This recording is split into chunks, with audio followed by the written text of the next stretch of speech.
Welcome to Friday Friends, RI Elder Info's weekly look at the organizations and individuals providing resources for Rhode Island seniors, caregivers, and professionals.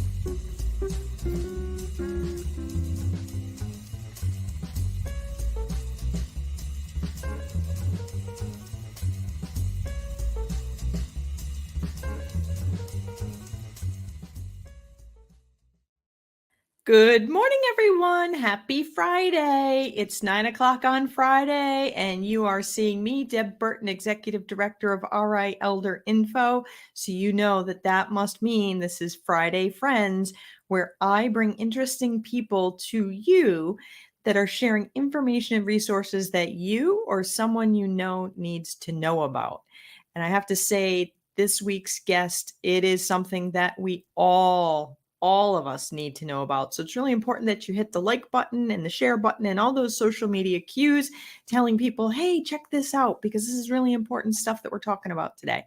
So as you know, we are a nonprofit, and what we do would not be possible without the support of our sponsors and our donors. So a big thank you to Point 32 Health Foundation and to Aetna, United Health, Neighborhood Health, Oak Street Health, 321 Media, England Studio, and our multitude of individual donors who allow us to bring this programming to you every week. I am very grateful that they support RI Elder Info. So my guest today is Mr. Don Nokes, who serves on the board of the Rhode Island Business Group on Health, the Renew Energy Initiative, the Corporate Board of Blue Cross Blue Shield of Rhode Island, Lieutenant Governor's Small Business Advisory Council, which is where I met you, Representative Langevin Cybersecurity Advisory Committee, and the Rhode Island Joint Cyber Task Force. That's a lot of things there, Don. Keeps me busy, keeps me out of trouble. Exactly. So I'm glad that you were able to come on today and take some time out of your day to talk about cybersecurity. It seems like during COVID, a lot of people who maybe hadn't used the internet before, used computers regularly, a lot of folks came online, which is a good thing, but the bad guys came on too. It's true. And the way the bad guys work, they really use a lot of the social media. They use the information that's out there so that they can target individuals. And now that they've become more savvy and they're using technology more, it does unfortunately give the bad guys a little bit more of an audience. What are some of the things that you're seeing that the scammers are using that really kind of works and gets people to click the links or give up the credit card or things like that? Well, it's always about urgency. It's always about, your account is going to be locked. You're not going to be able to do this transaction. They just try to make it something that has to be done immediately and get you to really be more of a knee-jerk reaction instead of stopping and being what people say politely paranoid. You really want to be really thinking about it. Am I really speaking to the person I think I'm speaking to? And because that's really what they use. They use this idea that if you don't act now, something bad is going to happen. And, most of us are trusting people. We take people for face value. And unfortunately, you just need to have that questioning. You really have to have that, understanding that this very well might be a scam, especially if those hot buttons are there, that it's urgent, that is going to cost you money, that they need information from you that you normally wouldn't give. These are really hot buttons and things that really should make you think, wait a minute, why is this so urgent? So I think that's really one of the things that they really target you with, is this urgency. So would you say if somebody got a call saying, oh, I'm with Microsoft and we need to do an update in your computer, can you just click this link and, we're going to credit your account, blah, blah, blah. Is that something that people should take seriously, or like what should someone do? Well, absolutely. This is the problem. Someone will reach out to you, and sometimes it's not just a phone call or a text or anything. It also may just be a pop-up on your computer. So something came, there was an adware or something got into your computer and pops up and says, call Microsoft, and you think it's coming from your system. And, where it might not really be coming from your system. It's coming from malware software that got into your system. So this is a very classic type of a situation where someone says something's wrong with your computer. This actually, my sister called me one day and she said, I think I messed up. She said, I got a call and they said they were going to, and so what they did, and we went back through what they did, and I was able to know exactly what they did. They got her to go to in this case, it wasn't a link. They said, go to a website. Just point your browser to this website, click OK, and then that allows the other guy to take over and be a part of your computer. And he said, oh, yes, they're here. I can see. And what he did was he just did a quick listing of all the files in her computer. It's a very simple command that people in the IT business know what to do. And so she's seeing all of her file names scrolling up on the screen. He says, yeah, these are infected. We need to be. And so it's a really process that they did. And then they said, okay, we can clean this out. It's a few $100s and we're gonna download a program for you to fix this. And so they basically went through this process, got her credit card number, she paid for the service. And this is the kind of, and she called me up, she said, I think I messed up. And when we went back through what she actually did, I found that yes, they just basically scammed her. And because, oh, it's Microsoft. Oh, it's, oh, they're talking technical. Oh, they know something about me, which is another key thing that they do. They know something about me that they don't really know that they should know.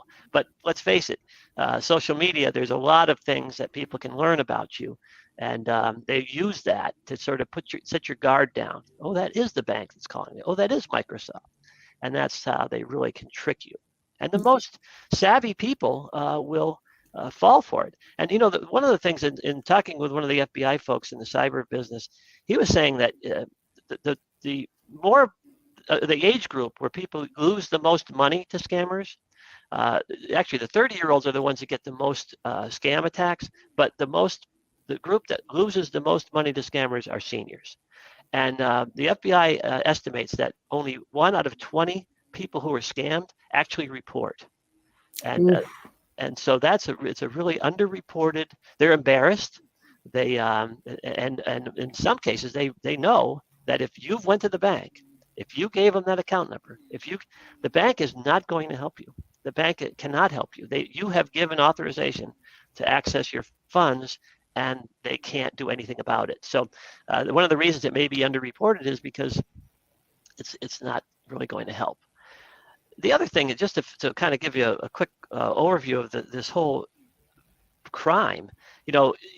We'll take care of it. We'll have an alarm. We'll have we'll have a gating system. We'll have ring cameras. We'll do things to protect our physical security. And if there's a break-ins and you call the police, they get broken into, that happened on the other neighborhood next door, and that happened in the community over here, and so they can sort of put together a crime statistic, and they can work on the case and try to find the bad guys. What you're talking about with cybercrime is there could be a victim here in Providence, Rhode Island, and the same scammer is going to take a victim out of Keokuk, Iowa, and so it's very difficult for law enforcement to really try to solve some of these cases because it's really an international group that's criminal activity that's going on. So it's a lot more difficult to solve these kinds of crimes. And when we give the scammers the access to our credit cards, to our checking accounts, there's really not much that the bank can take on as liability since you gave the information.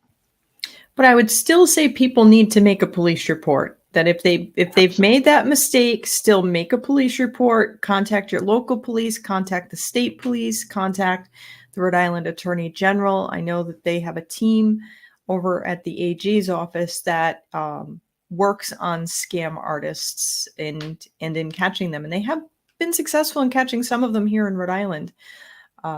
So I'm seeing, it seems lately on social media, a lot of distressing pictures. So they'll say, send a picture of a dog with a bandage on its leg saying, oh, I just found this dog. It was hit by a car. I took it to the vet. or a picture of a car accident. Oh my God, sorry for your loss. And then tag a bunch of people. Is it the image that is the bad link going to allow the hackers in, or is it, how does that work? Well, typically you need to take some action. The scam victim needs to do something. Okay, so clicking on a link, typically I haven't seen the image going to a malware to load, or being able to take over your computer from that. But it's not unlikely, and especially if you click on a link and nothing happens, there is something happening. You're just not seeing what's happening. And the other thing, just a quick little tip, if you're using a PC and all of a sudden something pops up that is probably trying to get something, to click on something or load something. One of the things that you can click on that will load something is the X.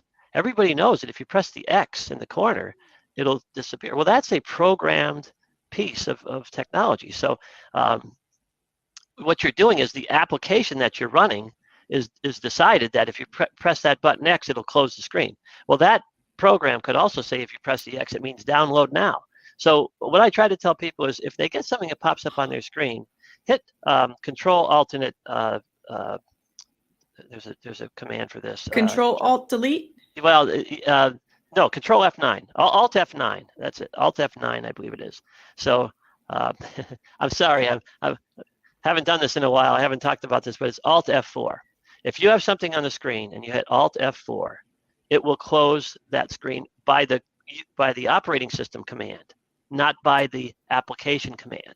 So that's just one little tip, that if you see something pop up on your screen and you want to close it, hit Alt F4, get that thing off the screen based on the operating system closing it, not on the actual application, because that red X may do something else as a programming tool. So I did not know that. I had to write that one down. That's simple. I'm sorry it takes me so long to remember the key code, but that's what it is. Exactly. Yeah. And so would Microsoft, would any bank, would they send an email and ask for your banking information, your date of birth, your social security card, or any of those things, or social security? Or would that be something that if the bank had an issue, like they would call and ask you to come in face to face? That's a very good point. And I think it's really, really important for everyone to remember this, that, if someone calls you, if someone texts you, if someone emails you and asks you for any kind of information that is, sensitive, personal information, you cannot give it to them. You have to be politely paranoid. You have to say, well, I will call my rep at the bank and I'll talk to them. I will call a number. It's like clicking on a link. It says www.walmart.com, your order's been messed up, or amazon.com, but it's not that. Don't click on the link they provided. Go to your account based on with a web link that that you've used before. Don't use anything that they've sent you. You really have to, no matter how nice they are, no matter how much they seem to know about you, and you're pretty convinced that it really is your bank or it really is Microsoft, you have to be politely paranoid, and you have to say, I need to call that. I'll call myself. I will call, and be polite, hang up, but don't give them any information. Don't follow the link that they've sent you. This is really how they win. And people say, well, the web link had the logo. It looked just like Microsoft. It looked just like my bank's login script. I mean, these are things that you really have to avoid, and just go to the source and call the person with a number works, not with a number they provided. You really have to go with information that you've already had that is legitimate to get to the source of what they're saying you need to do. And so you mentioned that the websites can look just like the real websites. Can these scammers, can they also fake phone numbers so that it looks like your bank is calling you? Absolutely. They can fake phone numbers so it looks like your daughter's calling you. And this is the thing that they do.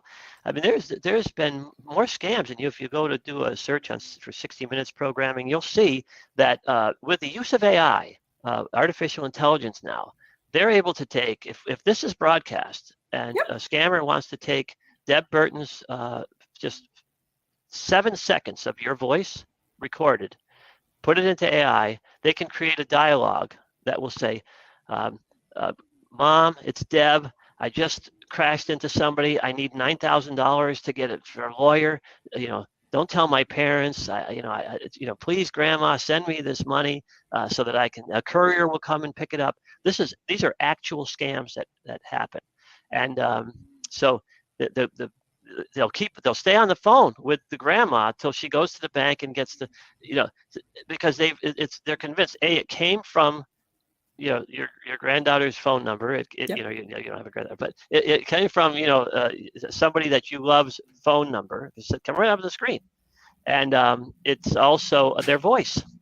It's their voice saying, "I'm in trouble. Do this." I mean, they are so sophisticated and so clever. You really have to then hang up. Oh, we're gonna, this is urgent. If you hang up, it's going to be a problem. If you call the police, it's going to be. If you call my parents, any of that. Don't do this kind of action that they tell you. That's another bell that should go off.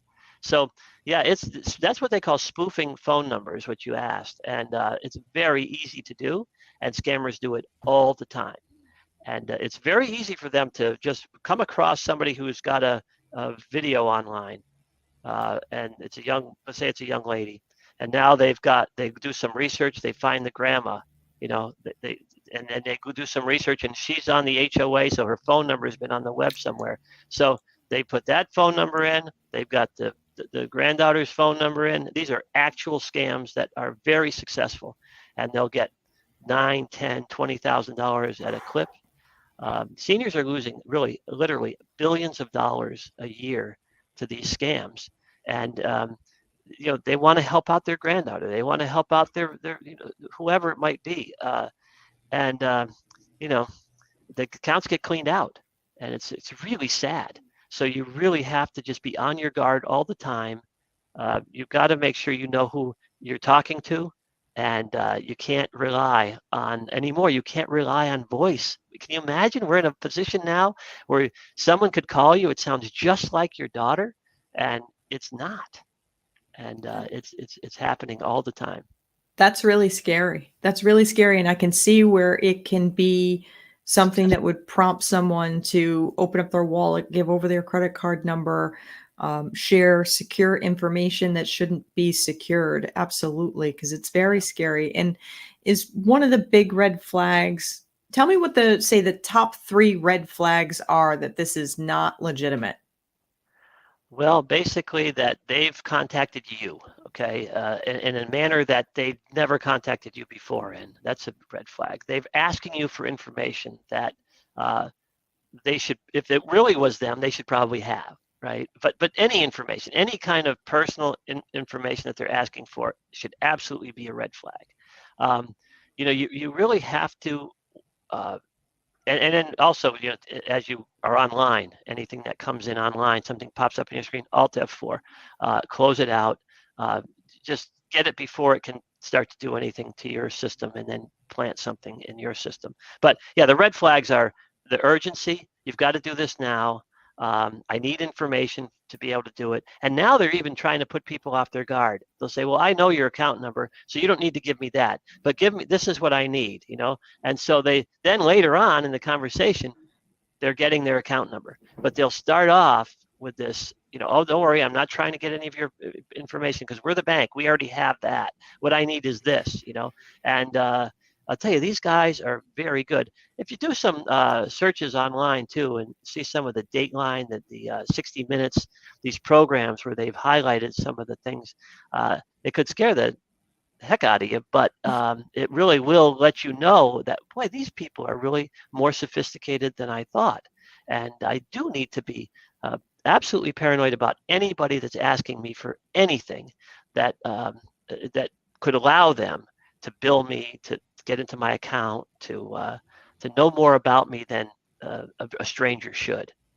And so and I know I'm taking up a little more time than I had asked for, but If somebody has clicked the link or they gave up information and there is a bad guy who has their computer, if they turn their computer off, do they close it down?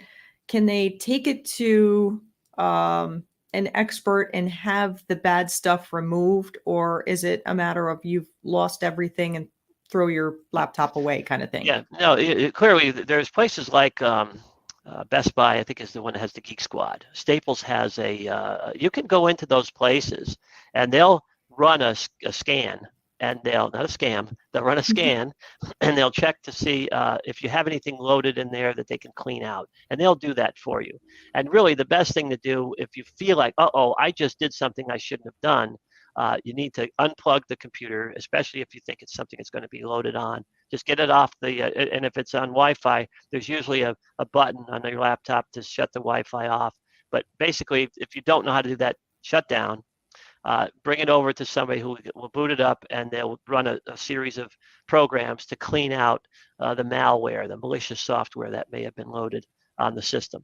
So yeah, you can do that, and I would get off immediately. But the other thing, if you think you've erroneously, I'll give you a quick example. I had a friend of mine wrote an email to my, got an email from my wife, supposedly. I'm away, I'm traveling, which, by the way, they may wait to get an out of office. They email you every now and then waiting for an out of office message, and when they know you're away, they'll send an email out to your whole, so her email is compromised. By the way, Yahoo email is the most compromised email system out there. I recommend Gmail or another thing, but don't go other things like Proton Mail. But I would never go with Yahoo Mail. They get hacked all the time. Good to know. But at any rate, they got into her Yahoo Mail. They got to her address book. They sent an email to everyone in there saying, "I'm traveling. I forgot to get a wedding gift for my niece. Could somebody please get an Amazon gift card for $400 and send me the number?"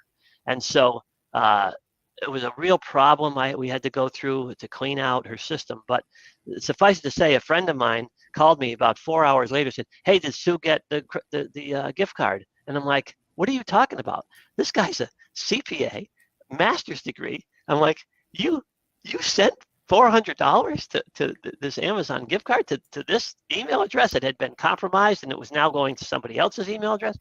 And he said, "Well, I was busy. It's tax time. I was, So he said, "What can I do?" I said, "Well, the only thing you can do is go on Amazon and try to spend that gift card. Because if they haven't gotten to it yet, because they do these things, it's possible that they haven't actually spent that money yet. So go try to," and he was very fortunate. 4 hours later, they hadn't cashed in on the booty that they got from him, and he was able to get his $400 back by buying another gift card and using up that one. But so this is the kind of stuff that happens, and you really have to be on your guard, and don't let this urgency thing, don't let this I'm not going to be able to watch Netflix tonight if I don't do this. I'm not going to be able to, don't let that urgency get in and cloud your your thoughts about, gee, wait a minute, take a minute, take a breath. Wait a minute, is this really legitimate? And how can I get a hold of that party in another way that I trust to verify that what they're saying is really true? That, I think, is the best thing that we can do to protect ourselves from these highly sophisticated and ever increasing attacks on our to get our personal information and our personal finances. It's amazing how hard the scammers work. I think they probably work more than 40 hours a week at trying to get people's money. I estimate there's 2 million of them. They wake up every day. Their whole job is just to scam, and it's a very lucrative business. Oh my goodness. Well, Don, I'm really glad that you had time to donate, to share this information with the public. I really appreciate it, because we need to interrupt the flow of those scam artists' business in every way we possibly can and protect ourselves. Thank you so much for coming on today. My pleasure. Thank you for having me, Deb. Thank you. Everybody, remember, if it seems too good to be true, it probably is. I love what Don said. Be politely paranoid. If someone is giving you a high pressure sales tactic that you got to give up your confidential information right now. Hurry, hurry, hurry. That's a huge red flag. Hang up the phone. Don't click the link. And if by some chance you did click the link, unplug, power down, and take your device to one of the tech people out there at some of the big chain stores. They have areas of expertise to fix your machine and get your data back. So we are online all the time. You see us here every Friday. You know we have rielderinfo.com. We do our very best to remain secure and keep everyone safe. And that includes you. So that's why we brought Don Nokes on today to talk about cybersecurity for our older adults. I thank you all for joining me today. I look forward to seeing you all again next week. In the meantime, be well and be kind. If you like this video, please follow us on social media and subscribe on YouTube. For more information, visit rielderinfo.com or call 401-585-0509. If you have any questions, email deb@rielderinfo.com.